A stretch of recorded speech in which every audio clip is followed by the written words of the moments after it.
اس کے بعد میرا سیکنڈ پرابلم ہے کہ آئی ایم مسلم. جب میں اپنی ہیومینٹی کو ریکور نہیں کر سکتا تو دوسرا کوشچن ویسے ہی نال اینڈ وائڈ ہو جاتا ہے. سر اسی سوال کے ایکسٹینشن میں کہ ہمارے یہاں پھر وہی رد استعماریت یا ڈی کالونائزیشن جس کو ہم کہیں اس کو بھی ایگزسٹینشیل سطح سے شروع ہونے کی ضرورت ہے. تو آپ کو کیا لگتا ہے کہ یہاں پہ جو ایگزسٹینشیل ڈی کالونائزیشن ہے وہ کس طرح ممکن ہے, مطلب ہمیں کیا کرنا چاہیے پھر؟ اصل میں اگر وہ ڈیفائنیبل ہو تو میں کوئی گزارش کر سکتا ہوں. دیکھیں پہلی بات یہ ہے کہ میرا خیال یہ ہے کہ ڈی کولونائزیشن شاید پاسبل نہیں ہے. مثال کے طور پر میں ایسے کوئی وسائل اختیار کر کے ان کو ایکسرسائز نہیں کر سکتا کہ میں ویسا انسان بن جاؤں جیسا میں کلونیلزم سے پہلے تھا. سر تو کیا ڈی کولونائزیشن سے ہم یہ مراد لیں گے کہ ہمیں یہی مراد لیتے ہیں, دور میں جانا چاہیے؟ یہی مراد لیتے ہیں عام طور پر. تو میں اس کو سبسکرائب نہیں کرتا. میں یہ سمجھتا ہوں کہ ایک انسان کے طور پر جو ایگزسٹینشیل چیزیں مجھے انسان ایک آزاد انسان بناتی ہیں ان کی طرف انسان کو بڑھنا چاہیے. اگر وہ یہاں پینٹ لے آئے, ادارے لے آئے, اس پر کتنی دیر رونا دھونا کریں گے؟ مشینیں لے آئے, ریلوے لائن لے آئے, لاؤڈ اسپیکر انہوں نے چلا دیا, تو بس ٹھیک ہے وہ تاریخ کا ایک آرڈر ہے, اس میں چیزیں ڈیولپ ہو رہی ہیں, مجھے اس سے کوئی ایشو نہیں ہے. ماڈرنٹی کا وہ آسپیکٹ جس میں ٹیکنالوجی کو انڈو تو نہیں کیا جا سکتا. We have to live with technology. Technology مجھے جس طریقے سے ٹرانسفارم کرتی ہے مجھے اس کی طرف آنا چاہیے کہ ہیومن بینگ کا اور ٹیکنالوجی کا جو انٹرفیس ڈیولپ ہوتا ہے وہ میرے پاس کیا ریسورسز ہیں کہ میں اس ڈی ہیومنائزیشن سے بچ سکوں جو ٹیکنالوجی انجنڈر کرتی ہے. وہ یہ میرا ایک مسئلہ ہے. تو اگر یعنی کہ یہ میرا معاشرہ جدید ہو گیا ہے, میں پہلے چارپائی میں بیٹھتا تھا, اب میں کرسی میں بیٹھتا ہوں, پہلے وہ مٹی کے برتن میں, تو یہ میرا خیال ہے بڑی ریلیونٹ چیزیں, ان کا ایگزسٹینشیل چیزوں سے کوئی تعلق نہیں ہے. میں یہ کہتا ہوں کہ بطور انسان میری زندگی کی معنویت کو ڈیفائن کرنے والی جو اقدار ہیں ان کی ریکوری میرا مسئلہ ہے, اس کی طرح مجھے دیکھنا. اور سر یہ تو ترقی جس کی ہم بات کر رہے ہیں وہ تو میرا خیال ہے کہ ماڈرنٹی پہ تنقید کرتے ہوئے ہمارے ڈسکورس کا ویسے بھی حصہ نہیں ہوتی, کیونکہ وہ تو انسان کے نوعی تقاضے جو ہیں کہ اس میں ایک مادہ ایجاد و تخلیق موجود ہے, اس میں حب جمال ہے, تو اس کے نتیجے میں وہ تو ایک ایوولوشن کا پروسیس ہے جو کلیکٹیو ہیومینٹی کا ایسٹ ہے.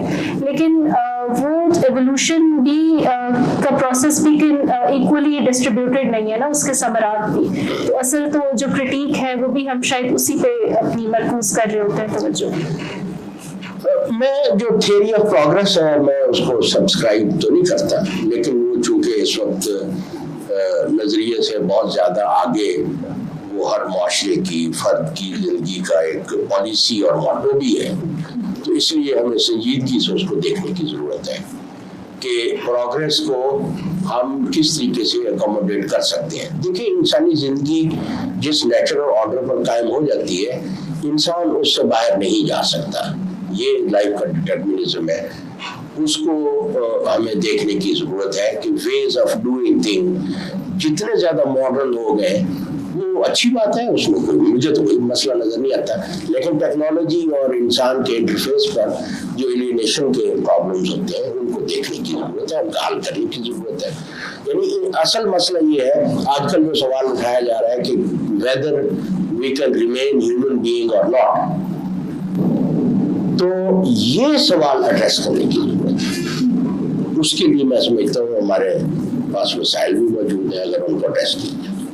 جی بہت شکریہ سر. سر سید والے مضمون کی طرف واپس آتے ہیں اور میں اس میں ایک اور ایکسرپٹ پہلے ریڈ کرنا چاہوں گی اور پھر اس سے سوال کیا جائے گا. تو اس میں جس طنز کی یا جس سیٹائر کی میں بات کر رہی تھی تو وہ بھی آپ کی پیش نظر ہوگا.